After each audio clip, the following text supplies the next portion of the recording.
ஜனவரி 7 நிஃப்டில எப்படி ட்ரேட் பண்ணணும்னு பார்க்கலாம். ஃபர்ஸ்ட் கேண்டில் ஒரு கேப் டவுன் கேண்டில். இந்த இடத்துல ஓபன் பண்ணாங்க. ஓபன் பண்ண பிரைஸ் இங்க வந்து சப்போர்ட் எடுத்தாங்க. 2.25 இருந்து 3.25 வந்து ஒரு 1 ஹவர் பையர் கேண்டிலோட லோவர் ஐ மார்க் பண்ணிருந்தேன். இந்த இடத்துல ஃபிப் போட்டோம்னா 50% நமக்கு இந்த இடத்துல வரும். பிரைஸ் எக்ஸாக்டா இங்க தான் ரிஜெக்ட் ஆயிருந்தது. ஃபர்ஸ்ட் கேண்டில் ரிஜெக்ட் ஆன பிரைஸ் ஃபர்ஸ்ட் லோ பாத்தீங்கன்னா இங்க வச்சுட்டாங்க. ப்ரீவியஸா இங்க 2 செல்லரோட லோ இருக்கு. அதை தாண்டி இன்னைக்கு புது லோ வச்சுட்டாங்க. இதுக்கப்புறம் பிரைஸ் இன்னைக்கு ஓபன் பண்ண ரேஞ்சிலையும் சரி 50%லயும் இருந்து ரிஜெக்ட் ஆயிருந்தது. மறுபடியும் புல் பேக் எடுத்துட்டு மேல போன பிரைஸ் இங்க ஒரு என்ட்ரி எடுத்திருந்தோம். ஏன் என்ட்ரி எடுத்திருந்தோம் அப்படின்னா காரணம் 50% மேல ஃபர்ஸ்ட் போகல, புது லோ வச்சிருந்தாங்க.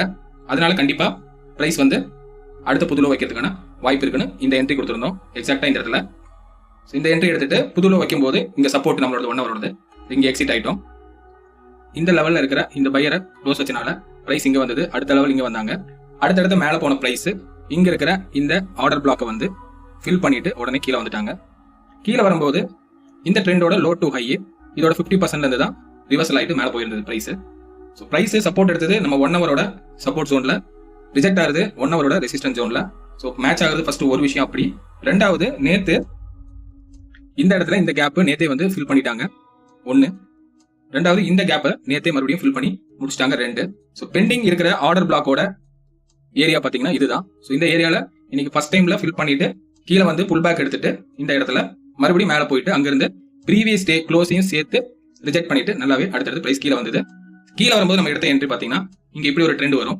இதை க்ளோஸ் வச்சுட்டு மறுபடியும் உள்ள போயிட்டு இந்த லெவலில் க்ளோஸ் வைக்க முடியல. பிரைஸ் இங்க ரிஜெக்ட் ஆச்சு. இந்த இடத்துல என்ட்ரி எடுத்திருந்தோம். இந்த என்ட்ரியை ஹோல்ட் பண்ணி இது வரைக்கும் நம்ம இந்த ப்ராஃபிட்டை புக் பண்ணோம். மறுபடியும் நமக்கு புது லோ வந்திருந்தது. இது ஃபர்ஸ்ட் கேண்டிலோட லோ, அடுத்த லோ ரெண்டுமே செல்லர் தான். இதுக்கப்புறம் புது லோ இங்க ஒரு லோ கிடைச்சது. பையர் ஸ்வீப் ஆகாதனால இந்த ஹையை உடைக்கிறாங்களான்னு பார்த்தோம். இந்த ஹையை உடைக்க முடியல. பிரைஸ் இங்க ரிஜெக்ட் ஆச்சு. மறுபடியும் இங்க ஒரு என்ட்ரி எடுத்து சின்னதா இந்த ப்ராஃபிட்டை புக் பண்ணி இன்னைக்கு வெளியே வந்தோம். பிரைஸ் எப்படி ரியாக்ட் ஆகுதுன்னு பார்த்துட்டு அதுக்கு தகுந்த மாதிரி கேண்டில் க்ளோஸ் மெத்தடை வச்சு தான் நம்ம என்ட்ரிஸ் இன்னைக்கு கொடுத்துருந்தோம். இங்க கூட நம்ம கேண்டில் க்ளோஸ் மெத்தட் தான் யூஸ் பண்ணிருந்தோம். அதாவது இங்க பாருங்க, இங்க இருக்கிற ஓப்பன் பிரைஸை இங்க இருக்கிற கேண்டில் க்ளோஸ் வச்சிருந்தாங்க. பிரைஸ் இந்த புல் பேக்ல தான் வந்துட்டு தான் மறுபடியும் மேல நல்லா ரேலி ஆச்சு. ஒவ்வொரு லெவல்லையும் நம்ம எங்க சப்போர்ட் எடுக்கணும், எங்க ரெசிஸ்டன்ஸ்ல செல் பண்ணணும், நம்ம ஜோன் எது அப்படிங்கிறது கரெக்டா மார்க் பண்ணி தான் என்ட்ரி ஆகணும். இங்க கூட பாத்தீங்கன்னா செல்லரோட லோ வருது. இதை அப்படியே கனெக்ட் பண்ணீங்கன்னா நேற்று இந்த இடத்துல எக்ஸாக்டா வந்து க்ளோஸ் வச்சு தான் நிறுத்திருந்தாங்க. இன்னைக்கு அதனால தான் வந்து நல்லாவே ஒரு கேப் டவுன் ஆச்சு இந்த இடத்துல.